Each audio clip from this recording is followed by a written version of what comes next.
నెయ్యి కల్తీ అనేది అందరికీ తెలిసిన విషయమే. నేను జగన్ ప్రభుత్వంలో ఉన్నప్పుడు దేవస్థానానికి వెళ్ళాను దర్శనానికి.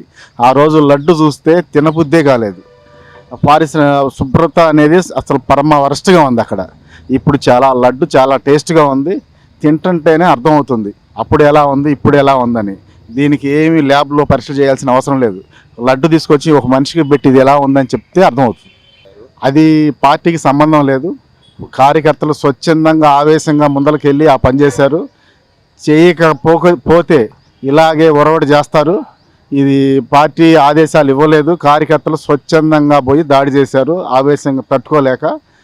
అలా చేయకపోతే దాన్ని ఒరవడి చేస్తారు. ప్రతిపక్షంలో ఉన్నా కూడా ముఖ్యమంత్రి గారిని పట్టుకొని బూతులు తిట్టడం అనేది చాలా తప్పు. ఒక మాజీ మంత్రి అయ్యి ఉండి బూతులు తిట్టడం ఏంటండి? కరెక్ట్ కాదు కదా. మరి కార్యకర్తలు ఎందుకు ఒప్పుకుంటారు దాన్ని? చాలా అంబటి రాంబాబు గారు చేసిన పని చాలా తప్పు. దానికి రియాక్షన్ అనేది కార్యకర్తలు ఆవేశపడి తొందరపడి